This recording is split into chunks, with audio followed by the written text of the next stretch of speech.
Aristotle was the first Western thinker to divide philosophy into branches which are still recognizable today: logic, metaphysics, natural philosophy, philosophy of mind, ethics and politics, rhetoric. He made major contributions in all these fields. He was born in Stagira, a city of northern Greece, in 384 BC. His father, Nicomachus, was a doctor at the court of Amyntas of Macedon, who preceded Philip, the conqueror of much of Greece. Aristotle later served as tutor to Philip's remarkable son, Alexander the Great. As a young man, Aristotle went to Athens in 367 to study with Plato at his academy, remaining there until Plato's death in 347. This was a period in which Plato wrote works such as Timaeus, Sophist, Statesman, and Philebus, as well as his Laws, and it is intriguing to ask how much these owe to the challenges from his brilliant pupil Aristotle. After a period in Asia Minor, where he may have pursued research for his biological works, and then back in Macedon as tutor, Aristotle returned to Athens and founded his own philosophical school, the Lyceum. Some of its remains have been recently discovered in modern Athens. He died in 322 BC, a year after he had to leave Athens in the wake of the death of his former pupil, the Emperor Alexander. Apart from a few fragments of more popular works, the writings that have come down to us are academic treatises, some more, some less polished. They were not published in any modern sense, and Aristotle may have continued to revise them. The breadth and character of the teaching at the Lyceum can be gauged from the surviving treatises, which cover an immense range, and are always cast in a questioning, argumentative, and non-dogmatic style. It may be that the works as they survive are lecture notes, and this would indeed account for some of the rougher features. The fact is that we know little about their original form and purpose, the order in which they were written, or how they were edited. 3 works on ethics have come down under his name: Nicomachean Ethics, N.E., in 10 books, Eudemian Ethics, E.E., in 8 books, and the so-called Magna Moralia, or Great Ethics. The last is probably not by Aristotle, but may be a pupil's record of a lecture course. The titles of the other 2 are thought to derive from their editors after Aristotle's death. Nicomachus was Aristotle's son, while Eudemus was a pupil. The 2 works cover many of the same topics, and the relation between them is controversial, with an added puzzle that 3 books are common to both works. Books 5 to 7 of the N.E. correspond to books 4 to 6 of the E.E. The more common scholarly opinion is that the Nicomachean Ethics is the later work, and it has been regarded as Aristotle's major and definitive work on ethics, at least since the 1st or 2nd century AD. Some parts are more polished than others, and in one of the common books, Book 5, on Justice, some material seems out of place. Aristotle's writing has a certain terse elegance, and it is ideally suited to the presentation of arguments, in which his philosophy abounds. The work opens with a discussion of happiness, then moves to the moral virtues, the virtues of character, including justice, and to the virtues of the intellect. It discusses pleasure and friendship and its role in the best life, returning to a further discussion of happiness, then a final transition to political theory. Aristotle regards ethics as a branch of politics, and his work Politics was designed as a sequel. Plato and his teacher Socrates set the scene for much of Aristotle's philosophizing. Condemned to death in 399 BC, Socrates left no written philosophy, and we have to discern his views from Plato's dialogues, as well as from works by Xenophon. Aristotle, who first studied with Plato some 40 years after the death of Socrates, credits Socrates with exclusive interest in ethical questions, and attributes some key theses to him: that all the virtues are kinds of knowledge, and that no one acts contrary to what they know or judge to be best. The ethical questions discussed by Socrates, and by Plato after him, concern how one should live, what the virtues are, whether they can be taught, and most of all, why they are worth choosing. The unexamined life is not worth living, declares Socrates in his Apology, the speech Plato wrote purporting to be his defence at his trial. In it, Socrates describes his lifestyle of questioning so-called experts to see if they can defend their beliefs. Much of Aristotle's philosophy is a reflection on and a response to writings by his predecessors, and he is keen to distance himself from their views on metaphysics, natural philosophy, and philosophy of mind. But on the major ethical questions, Socrates, Plato, and Aristotle are in agreement, though Aristotle never admits this in so many words. All three agree that the highest good for human beings is happiness, and that a rational choice of life will be one directed to one's own happiness. Only a life in which one cultivates the traditional values, justice, temperance, courage, and practical wisdom, will be a happy life. Plato's dialogues had featured Socrates facing some immoralist challenges to the traditional virtues, but treatment of skeptical attacks on morality is largely absent from Aristotle's work. His major contributions include an in-depth study of what happiness is, of how the virtues relate to happiness, and of what the different types of virtue, moral and intellectual, are. He questions the prominence Socrates gives to knowledge in the account of moral virtue, but his own considered view gives a key role in moral virtue to phronesis, practical wisdom, and he agrees with Socrates in holding that the moral virtues are essentially united.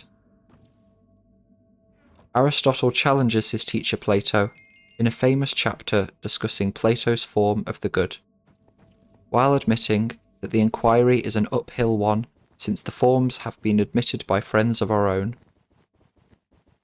Insisting that different subjects of inquiry have different starting points and require different kinds of approach, Aristotle dismisses a so-called universal good, or form, or idea of good, introduced in Plato's Republic as the foundation of the goodness and even of the being of all else. He regards it both as an impossible concept and as anyway irrelevant to ethics, which is a study of the human good. Plato, as well as other predecessors, had explored at length the relation of pleasure to goodness. In one dialogue, Protagoras, Plato depicts Socrates defending hedonism, the thesis that pleasure is the good, against the more conventional morality of Protagoras. Aristotle's contribution to the debate was to go much deeper into the question of how we should think of pleasure, and what it is, as well as asking how it is related to the good. On the question of the place of pleasure in the good life, his answer is similar to Plato's in Republic and Philebus.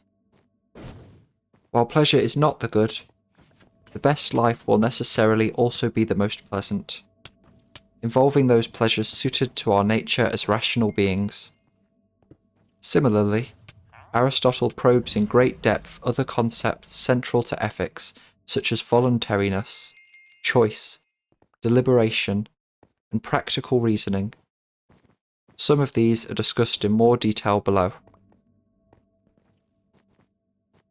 Aristotle's ethical theory, its key elements.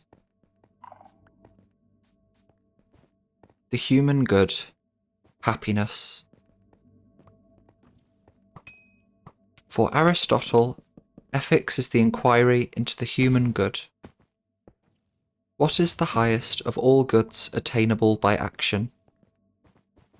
Among everyone, educated and lowly, healthy and sick, he writes, there is verbal agreement.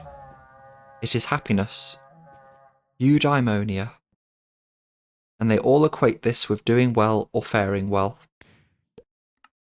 But what happiness is a matter of long-standing dispute, we learn, with 3 lives in contention. Those of sensual enjoyment, of political achievement, and of intellectual contemplation. Aristotle adds but swiftly dismisses a 4th contender for the best life, the pursuit of wealth. To dismiss it, he need only point out that wealth is sought for something else. The highest good must be wanted for itself.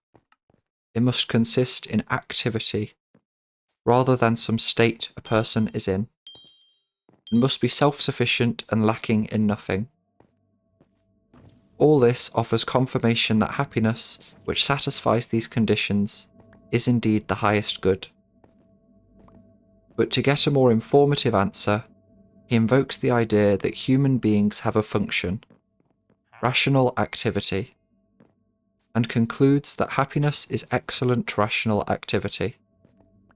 In his words, rational activity in accordance with virtue. Function translates ergon, literally task or work. We return below to the function argument, and to excellence and virtue. Already we have found much to surprise a modern reader. Why should ethics be the study of happiness, and not, perhaps, of what I owe to others, or of the criterion of right action? We return to this question below. Defining happiness as outstanding rational activity may seem puzzling to those who assume happiness is a mental state, a state of subjective well-being. To ease the problem, some have suggested that eudaimonia should instead be translated flourishing or fulfillment. Clearly by happiness, Aristotle is not speaking of any kind of mental state, still less of one where subjects' self-reports are invited and treated as definitive. In his investigation of happiness, i.e. of the best life for human beings, Aristotle makes various assumptions. The answer will not vary according to an individual's preferences, and people's assessment of their own happiness may be incorrect.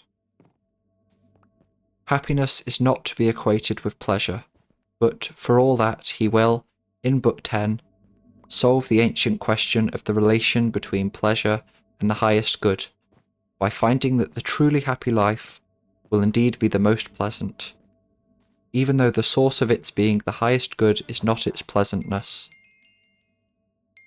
Happiness is available only to those whose age, gender, and civic status allow them to pursue a life of the excellent activities that make it up. Children can be called happy only in the sense that their lives promise happiness. The life of slaves precludes happiness, and so, we may perhaps infer, does that of women, though this is left unsaid. Most striking of all, perhaps, is his use of the famous function argument. Happiness in human function, rational activity. The function argument is used to find the human good via the human function. It gets off to a bad start with examples of function bearers, flute players, eyes, hands, or feet, that seem irrelevant. Flute players are, by their very title, persons whose role it is to play the flute, and nothing seems to follow about a role for human beings as such.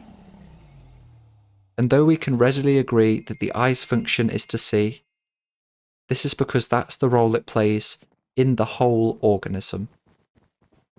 these parallels will not convince us that human beings have a function. Rather, Aristotle is drawing on a key assumption from his philosophy of nature. There is a way human beings ought to be and ought to live. This is not because God created them for a purpose, something Aristotle did not hold, but simply because they are a certain kind of living being, and every living species has its own work or function. Human beings have many capacities. Aristotle calls them capacities of soul, but by soul he just means that in virtue of which a thing is alive. Some are shared with lower animals. Reason is the capacity that sets man apart. So, since the function of a kind of being is what is special, not what is shared, reason is the key to the best human life. Before investigating rational capacities further, let's pause for some objections. First, why infer what it's best that men should do from what they alone can do? There are plenty of things only humans with their rational capacities can do. Take cheating at cards, devising weapons of mass destruction, or grooming children for sex abuse. We don't want to make these part of the best human life. Or again, why exclude from the best life any activities we share with other animals, such as rearing offspring? This we can answer easily by recognizing that doing so using reason may count as different from merely doing so as an animal does. Most seriously of all, why insist on a function of human beings in general? Surely what is special about human beings is that individuals differ so markedly in their abilities, preferences, and goals. Some raise a different objection. Why should the good for a human being consist in doing what a good person typically does? They charge Aristotle with conflating the good in the sense of the beneficial, i.e. what's good for humans, with a different, perhaps moral good, i.e. what a good person does, when he declares that the good for an F, a flute player, a human being, will be what the good F does. But this isn't a real difficulty. In searching for the human good, Aristotle is searching for the good as far as human beings are concerned, not for something good for human beings, in the way in which food and water are good for them. And when he speaks of a good human being, he hasn't illicitly smuggled in the notion of a morally good person. A good person, so far, is just a good specimen of a human being, akin to a good oak tree or a good elephant. But then what about moral goodness and the virtues? How do they get into the picture? Excellent rational activity and the virtues. So far, an immoralist such as Thrasymachus in Plato's Republic could agree with Aristotle's definition of happiness as a life of rational activity in accordance with excellence or virtue, arete. Thrasymachus, in praising a life of injustice, i.e. of exploiting and getting the better of others, called it a virtue and praised it as rational and sensible. So the key questions are, what are reason and rationality, and what counts as exercising them in a way that manifests excellence or virtue? Here we encounter a problem for translation. Arete, usually translated virtue, means excellence of any kind, and can be applied to pruning hooks as well as to persons. As just noted, Plato's character Thrasymachus can deny justice is a virtue, simply because he does not regard it as an excellent quality to possess. So how does Aristotle justify his selection of virtues, of excellent rational activities? Reason, as we learn in Book 1, Chapter 13, features in different ways in the human soul. When he speaks of the soul, as we saw, Aristotle means simply the capacities of a living being insofar as it is alive. One soul part, the intellect, has reason in the full sense, but the part that has appetites is rational in a secondary way. That is, the appetites are responsive to reason, though they are not themselves rational. We may label them semi-rational, though Aristotle doesn't put it this way. As there are two soul parts, rational in their different ways, so there are two kinds of virtue. The virtues of character, whose locus is the appetites, and virtues of intellect. The moral virtues, or virtues of character, will have the lion's share of the discussion, Book 2 to 5, while 6 discusses those of the intellect. Among them the vital link with the moral virtues, practical wisdom. In the account of virtues of character, we find that the traditional virtues of courage, temperance, and justice have soon entered the discussion, although, as we saw, the notion of a morally good person was not already implicit in the definition of happiness. What we look for in vain is an argument that to exercise one's rationality in the best possible way, in accordance with excellence, is to have and exercise the traditional moral virtues. Perhaps Aristotle held that such a proof was not possible, and since his audience were to be well brought up young men, but not too young, it wasn't necessary either. What, in Aristotle's account, is valuable about the virtues, whether they be the virtues of the intellect or the moral virtues, whether self-regarding ones such as temperance or other regarding ones such as justice? In his system, what makes them virtues is simply that, by having and exercising them, one is living a life that is the best life for a human being. They contribute intrinsically to a person's eudaimonia. He allows that certain external goods are necessary conditions for eudaimonia also, attacking a view, perhaps he took it to be Plato's, that virtue is sufficient. Contrast this with a consequentialist view, whereby human virtues are valuable for the results they bring about, for society or one's neighbours or even oneself. I return to this contrast below. How moral virtues are acquired, and how they lie in a mean. Aristotle insists that habituation, not teaching, is the route to moral virtue. We must practice doing good actions, not just read about virtue. Though importantly true, this oversimplifies, and soon it becomes clear that reason too has a role. While the moral virtues are the excellences of the semi-rational soul part containing appetites, including emotions, to be virtues proper, responsiveness to reason is required. In tandem with responsiveness to reason, a virtuous person comes to enjoy doing good actions, and develops the right feelings of fear, anger, etc. Now we come to Aristotle's famous doctrine that moral virtue is a sort of mean. To have a moral virtue is to be disposed to feel and act in an intermediate way.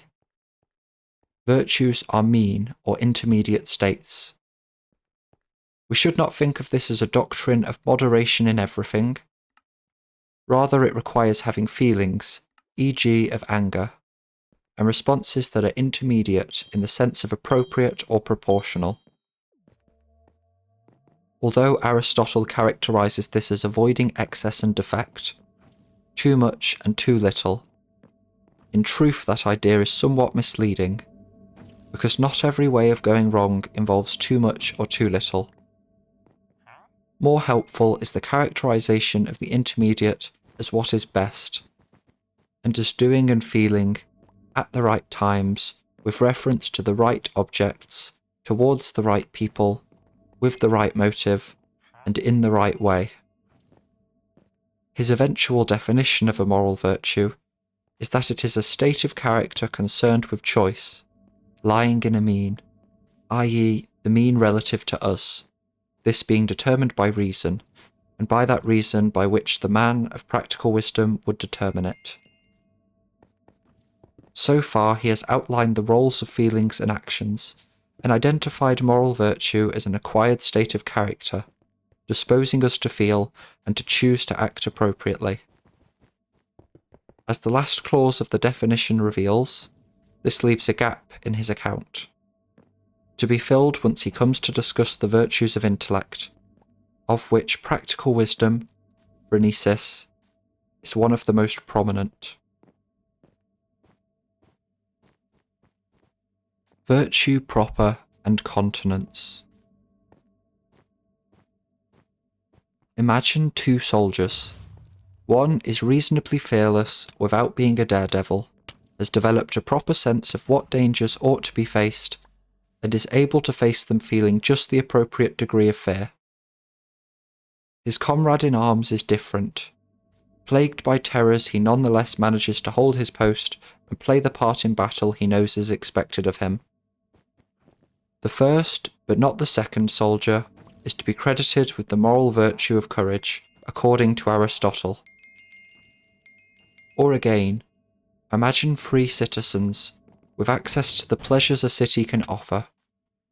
Good food and wine, opportunities for sex.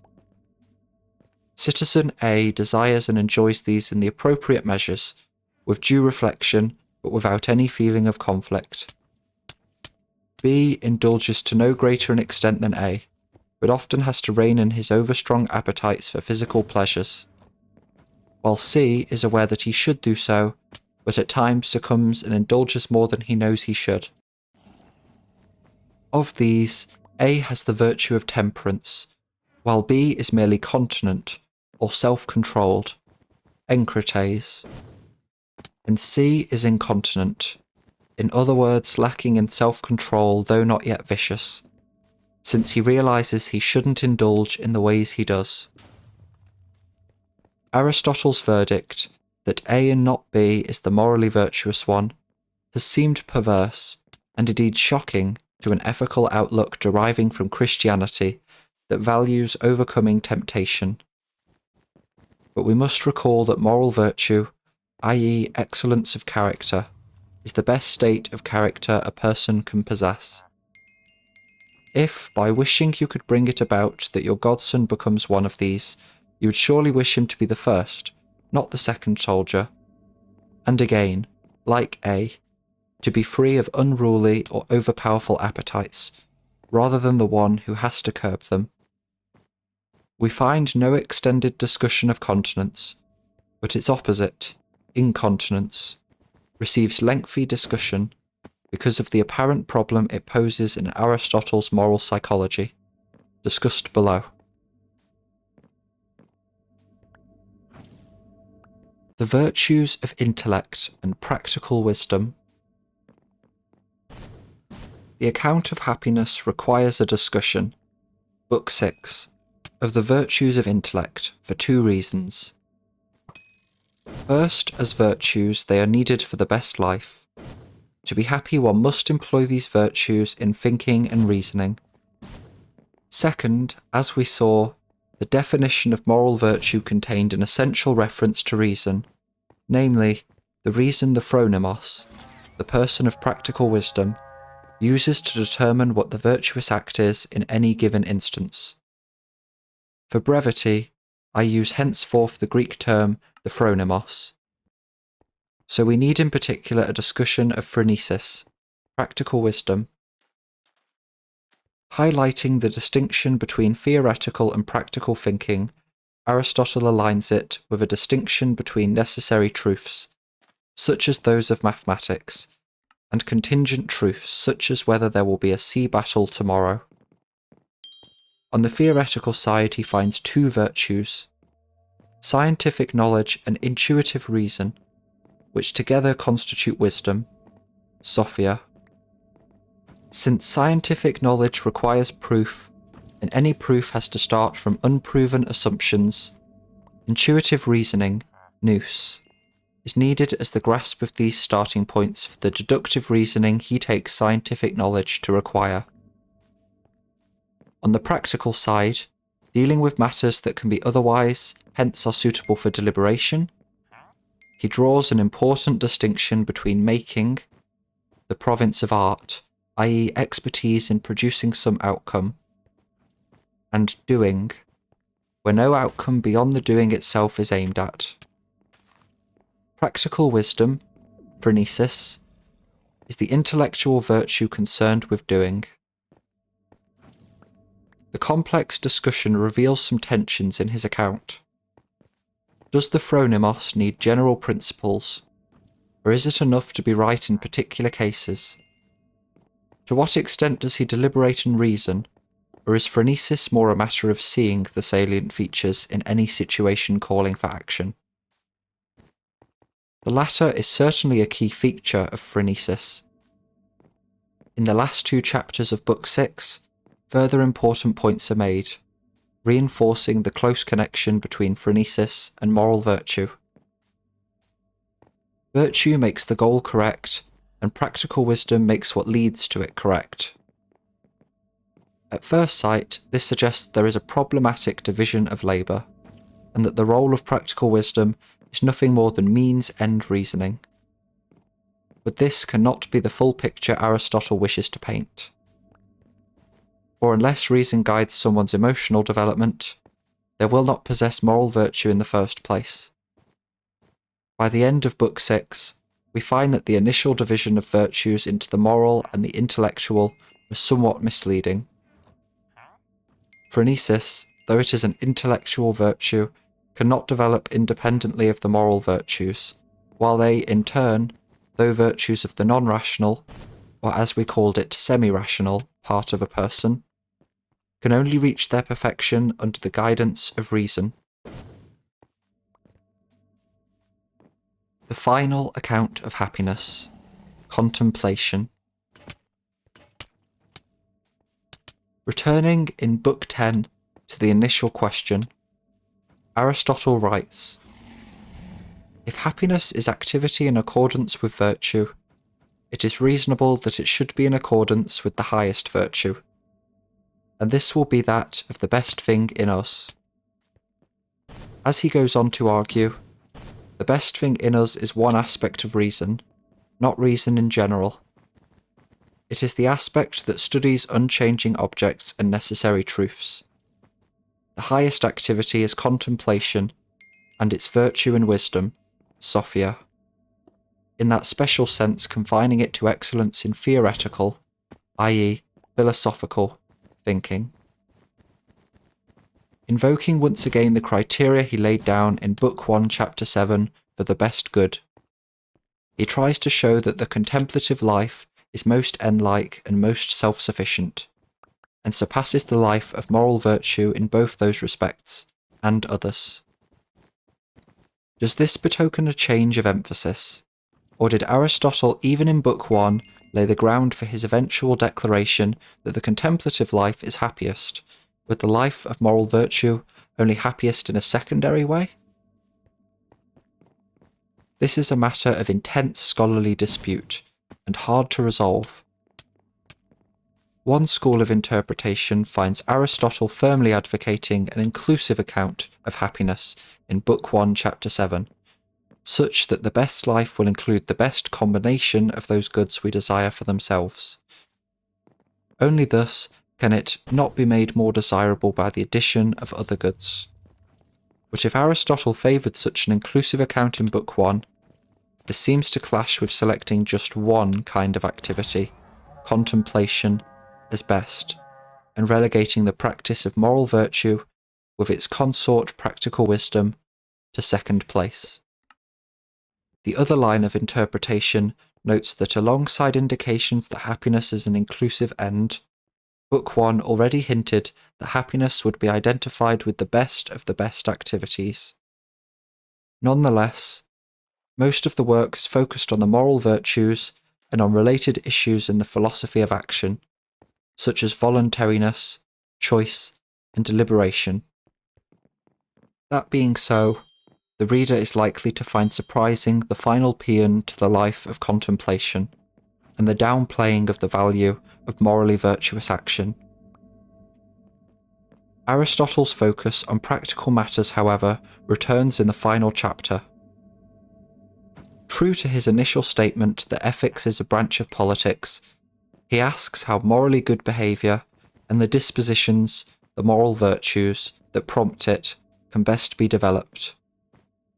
Besides the ordinary upbringing by parents, good laws are essential for a number of reasons.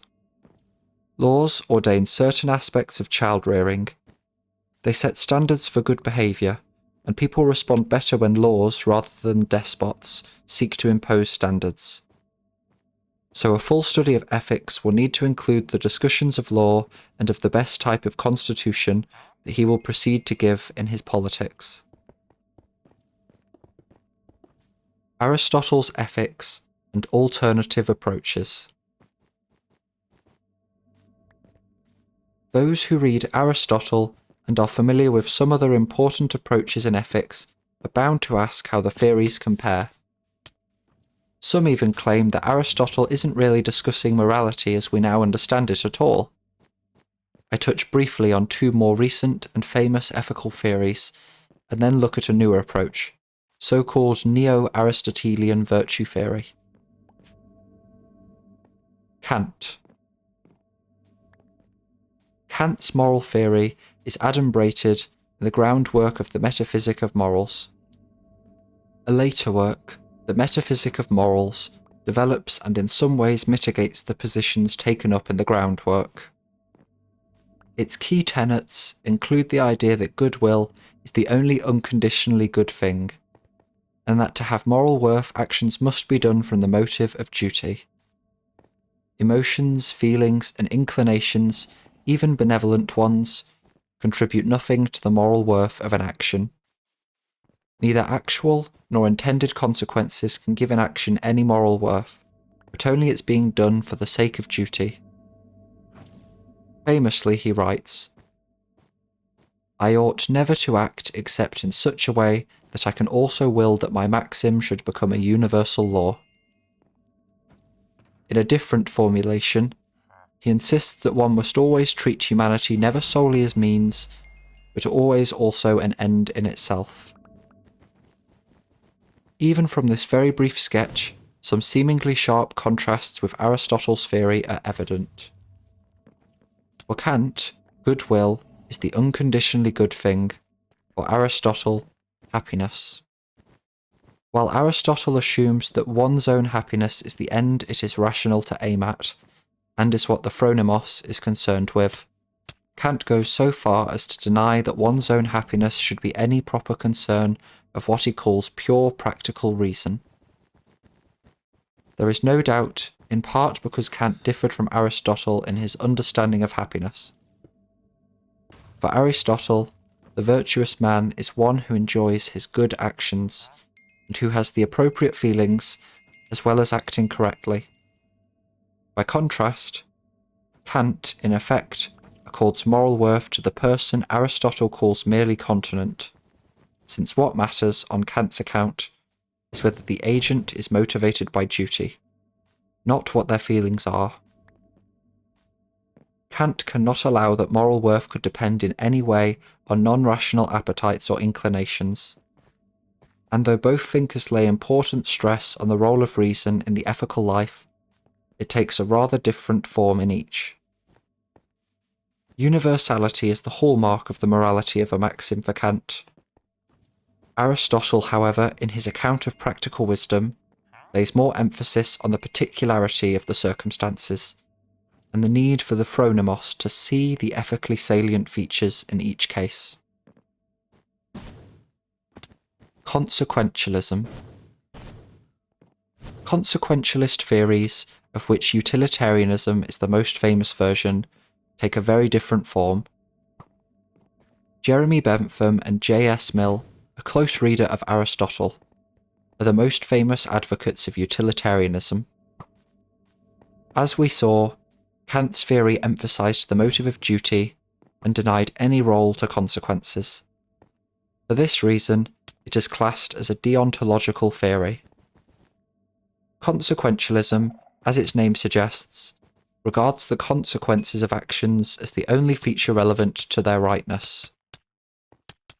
For utilitarianism, what makes an action right is that it is the one, of all those available to an agent, that maximizes the general happiness. Insofar as it holds that happiness is the sole intrinsically valuable thing, it seems closer to Aristotle's theory. But there are at least two major differences in this regard. First, Mill equates happiness with a mental state, pleasure, though admitting quality as well as quantity in the evaluation of pleasure.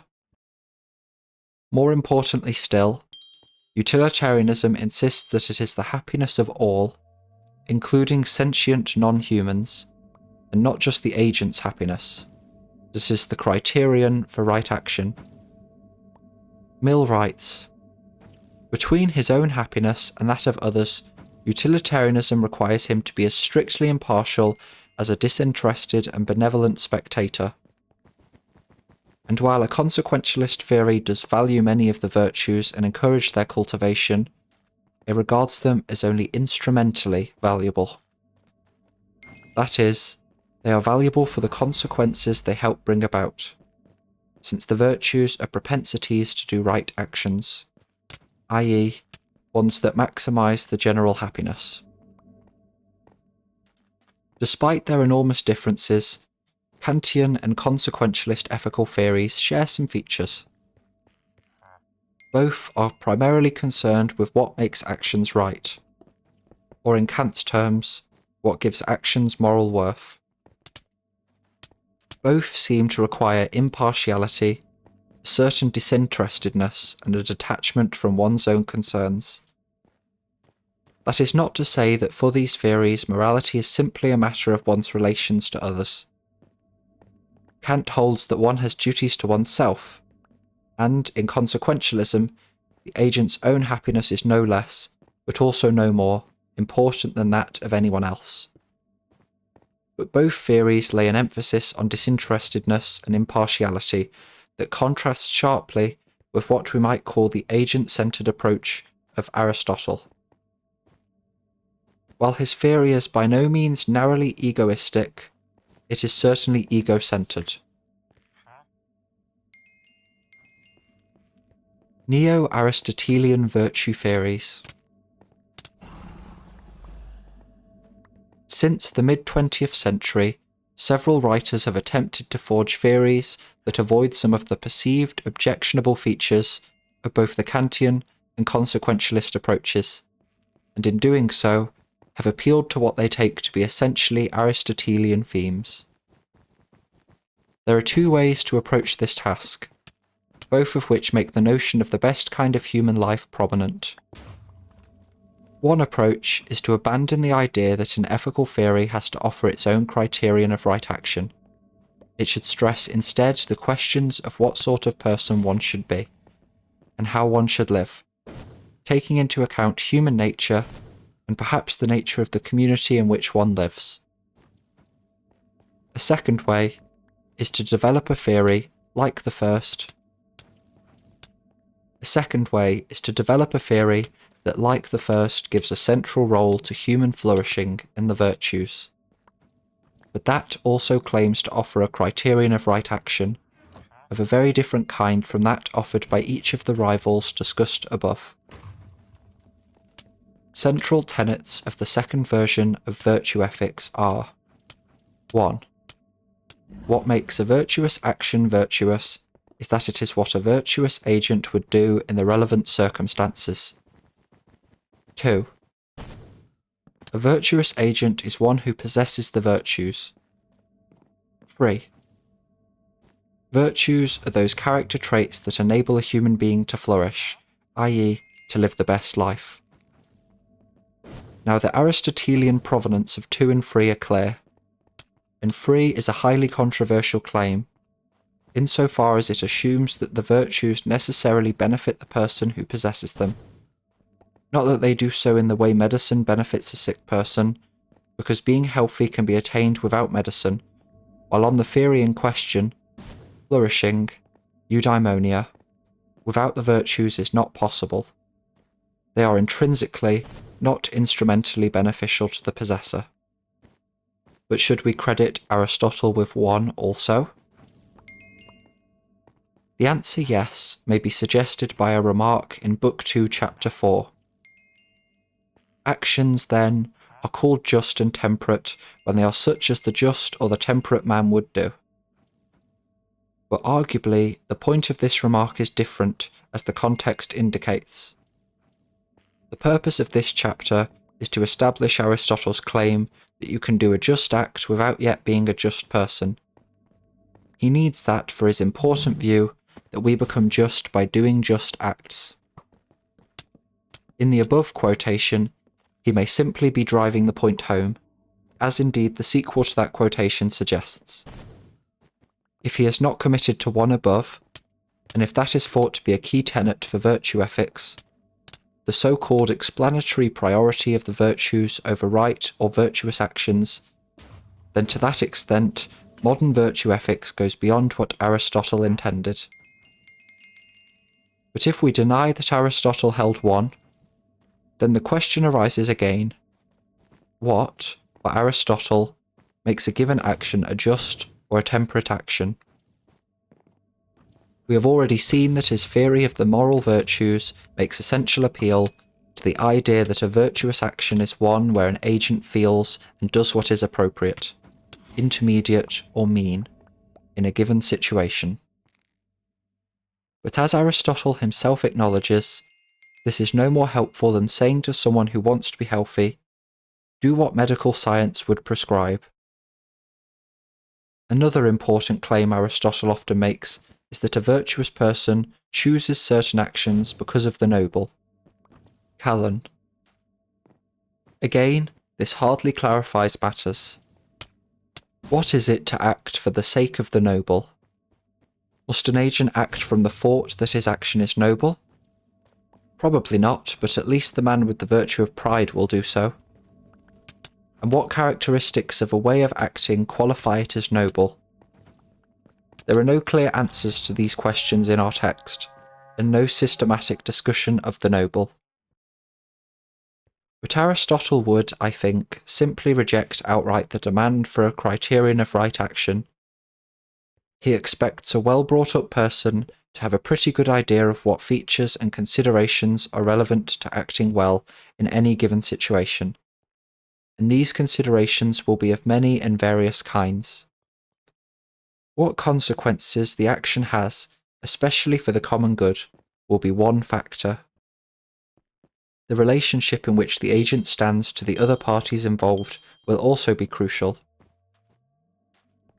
For the so-called self-regarding virtues such as temperance, he will take it to be obvious that some kinds of indulgence simply are not appropriate to a good human life, not just because of their effect in impairing one's activities, but also in themselves. In some cases, particularly justice, he is able to say much more about what makes an action just, but in that respect, as he admits himself, justice is somewhat differing from the other virtues. We return to justice and friendship below, after a discussion of Aristotle's method of ethical theorizing. Aristotle's method and meta-ethical assumptions. Method. Early in the work, Aristotle says a little of his method. He will examine those of the many opinions that are the most prevalent and are arguable, i.e. plausible. In a famous passage introducing his discussion of incontinence and related affections, he writes, "We must, as in all other cases, set the apparent facts before us, and after first discussing the difficulties, go on to prove, if possible, the truth of all the common opinions about these affections of the mind, or failing this, of the greater number and the most authoritative. For if we both resolve the difficulties and leave the common opinions undisturbed, we shall have proved the case sufficiently. But this important feature of his method, its dialectical character, raises a lot of questions. We know that he tries to explain common opinions and why they conflict, if they do. But what kind of theory does that leave? Is it just common sense morality, regimented and rendered consistent? Might not a hard look at everyday moral opinions serve to undermine them, in the manner of the immoralist critiques offered by some of Plato's main speakers, such as Thrasymachus? Aristotle never seems to envisage that as an outcome to his dialectical inquiry. In any case, he has more tools at his disposal than simply common opinions, important though these are. He will also draw on some theses from his other philosophical works. We have already discussed his appeal to human nature and human function. Prominent also is the thesis that activity or actuality is superior to potentiality or capacity. That explains why happiness and activity cannot be virtue, a state, i.e., a kind of potentiality.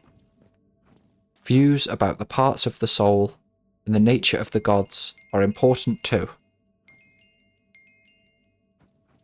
Meta-ethical assumptions. Despite according a lot of weight to common opinions, Aristotle is not at all tempted to adopt a relativist or subjectivist view of ethics.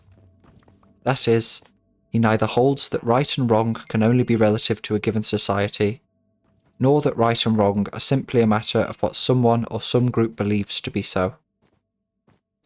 He had come across views such as these and alludes to them early on. Now noble and just actions which political science investigates exhibit much variety and fluctuation, so that they may be thought to exist only by convention and not by nature. Some thinkers did indeed draw the conclusion that the just and the noble, Callan, exist only by convention. The variety and fluctuation he has in mind is twofold. The variety of views about what is just, and the fact that what is just fluctuates according to circumstance. These facts explain why some have concluded that all morality is a matter of convention, nomos, i.e., is a matter of what people believe, or have enshrined in law, and that nothing is right or wrong by nature. In Book 5, Chapter 7, he returns to the subject, this time discussing the question whether justice is simply a matter of nomos, law or convention, or whether some things are just or unjust by nature. Again he remarks that what prompts the view that all justice is a matter of convention is the recognition of the variability of justice. In response, Aristotle adopts a position that has a lot of merit, and exposes a mistake that is still commonly found in modern discussions of ethics. To put it in modern terms, he insists on moral objectivity, while denying universality. The view he opposes thinks that, without universally true moral judgments, there are no objectively true moral judgments. And this, he rightly points out, is an error. Judgments about right or wrong, just or unjust, may be objectively true or false. Their truth is more than a matter of someone's believing them to be true. It does not follow, he insists, that ethical truths must take the form, it is always unjust to withhold payment of a debt, or you should always defer to the authority of your father. Even if these are usually correct, there may be exceptions, which the phronimos, the person with trained moral understanding, will recognise. You don't have to insist that X-ing is always or universally wrong, to hold that it is objectively true that X-ing on this occasion would be wrong. The point is developed in his discussion of equity. This virtue involves recognizing where legal justice needs modifying to suit the particular case. What the basis of these objective moral truths is a difficult matter, and as we saw above, not one Aristotle gives a clear answer to. In this he fares no worse, arguably, than any other moral philosopher. But nailing the mistake just described was a signal achievement.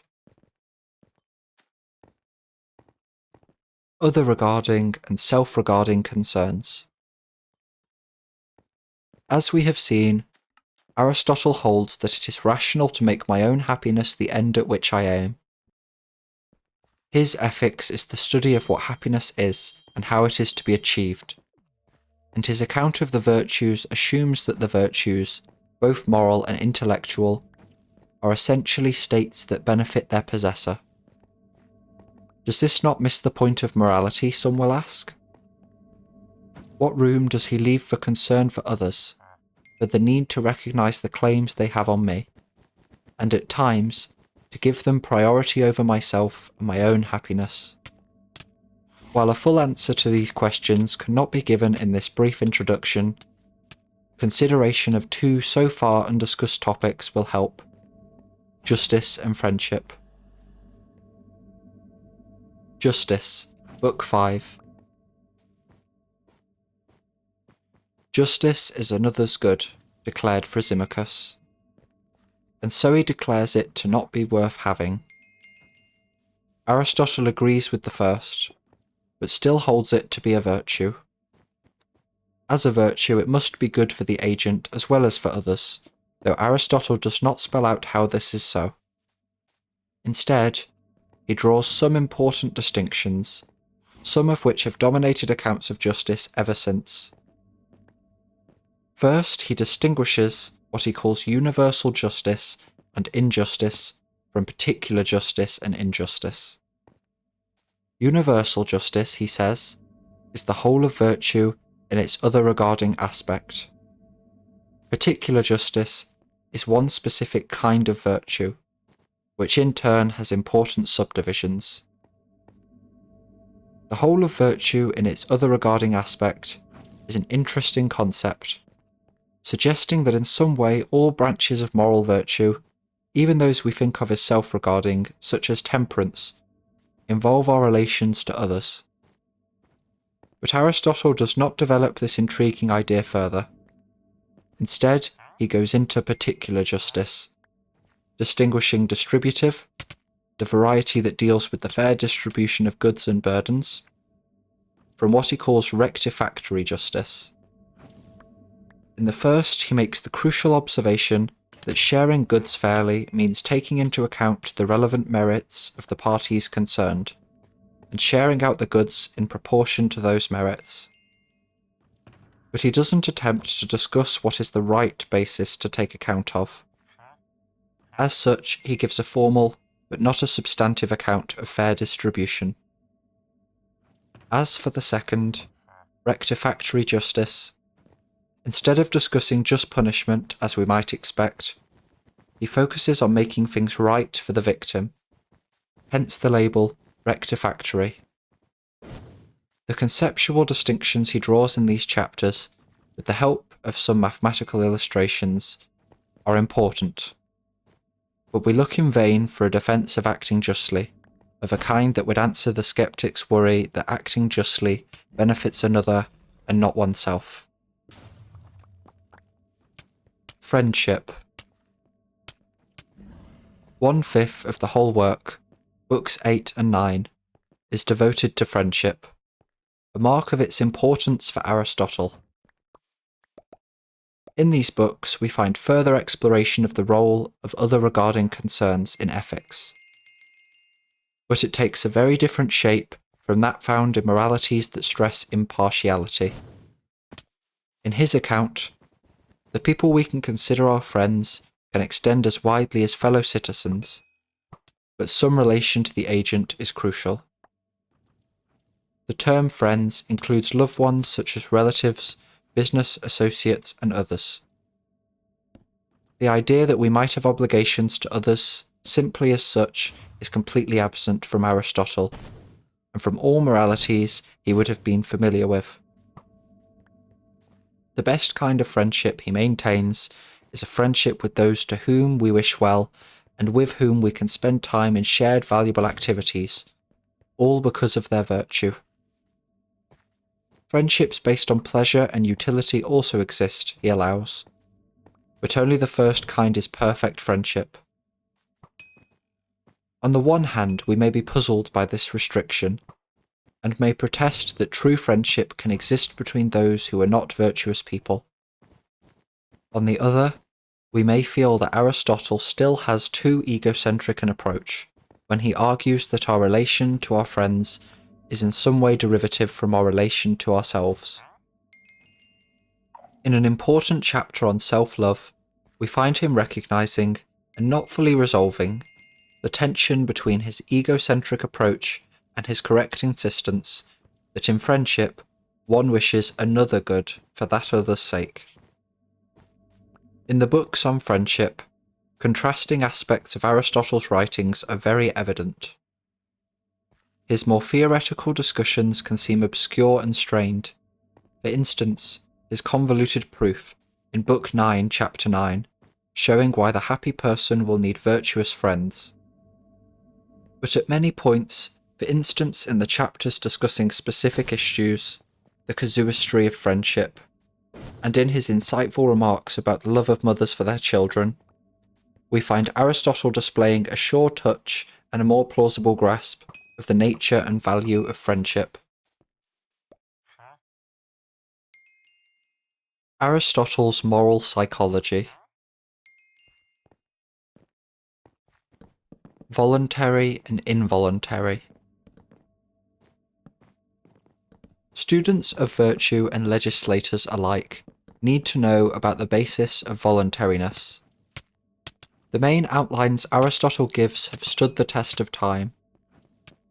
Lack of knowledge and lack of power, i.e. being forced, the chief excusing conditions in today's law, are the criteria he identified for an act not being voluntary. He draws an important distinction between force proper and cases where people claim they were compelled, but where external force is not involved. The latter are the things that are done from fear of greater evils or for some noble object, e.g. if a tyrant were to order one to do something base, having one's parents and children in his power, and if one did the action they were to be saved, but otherwise would be put to death. Since one did them to avoid something worse, the actions are not forced nor involuntary. Labelling them mixed, but more like voluntary, he adds a vital point. Even though it's your act, and so not involuntary, it doesn't follow that you should be blamed for doing it. Praise if you saved the crew by jettisoning the cargo, or pardon if you did a wrongful act under terrible pressure, may be appropriate.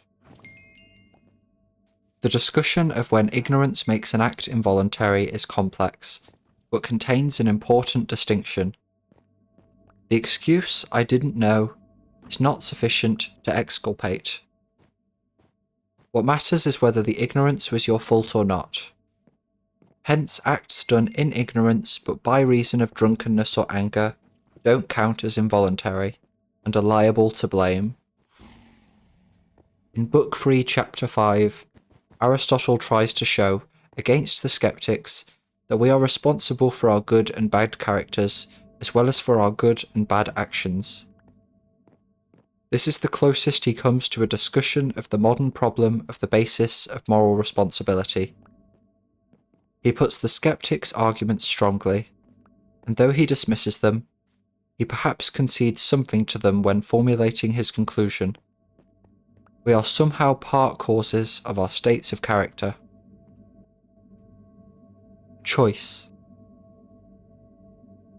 What matters in a law court, and for praise or blame, is whether the act was voluntary. But what matters for questions of virtue and vice is whether your acts are not merely voluntary, but also chosen. Choice, prohairesis, is an important but also puzzling concept. It is narrower than our everyday notion of choice. and indeed Aristotle also has a concept nearer to that, airesis. A child cannot manifest choice in this technical sense, and when I act in anger or in an incontinent manner, my acts are voluntary, so can be praised or blamed, but are not chosen. Only an adult with a settled and reasoned state of character can make choices, in Aristotle's sense. He discusses choice and concludes that it is deliberate desire of things in our power.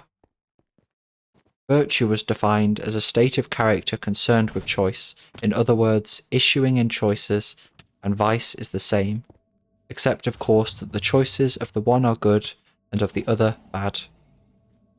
So as Aristotle admits, it's quite hard to be unjust. Plenty of people do virtuous acts without yet being virtuous. For instance, all those who are still learning to be virtuous.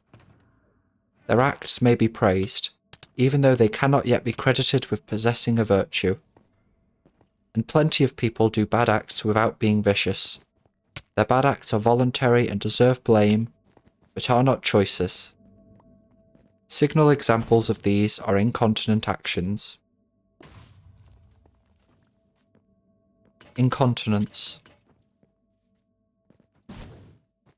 Can someone know what is best, but act contrary to that knowledge, being overcome by pleasure or pain or anger or some such passion? Yes, say the many, i.e. most people. No, counters Socrates in Plato's dialogue Protagoras. Socrates' thesis that virtue is knowledge, and that the person who knows what is best will always do it, are ones Aristotle touches on at several points. Already in Book 2, Chapter 4, he argued that, to possess virtue, knowing was not as important as reliably choosing, for their own sakes, the virtuous actions. So we expect him to side with the many against Socrates, and accept the common opinion that the incontinent man, knowing that what he does is bad, does it as a result of passion. He certainly affirms that incontinent actions are voluntary and blameworthy. But instead of robustly insisting that the incontinent person acts in full knowledge that what he does is bad, he develops a set of distinctions between different ways of knowing and different parts, premises, of a piece of practical reasoning. At one point, apparently siding with Socrates, he likens an incontinent person to those asleep, mad, or drunk. This is apparently because, under the influence of the strong passion, say desire for another drink, the incontinent person's knowledge, say that this is one too many, is temporarily inaccessible. Does Aristotle at any point allow, with the many, that when acting incontinently, a person's knowledge and reasoning can be unimpaired? There are very diverse interpretations of this difficult chapter, and different answers. One thing is clear. Aristotle is keen to distance himself from any view of Plato or Socrates that equates all vice with incontinence or lack of self-control. Unlike the vicious person, the incontinent has the right overall standards and choices, and to that extent at least, knows that what he is now doing is bad, even if in some other way, at the very moment of acting, he does do so in full knowledge. Concluding remarks. Can work in ethics have relevance and even truth in all historical periods? Some writers in a broadly Aristotelian tradition, such as A. MacIntyre, disown such an ambition, holding that any conception of the best life and of what the virtues are is necessarily grounded in a given historical period and community. Aristotle shows no such qualms. He seems concerned to present a theory that is more universal in its scope, based on an account of human nature as such.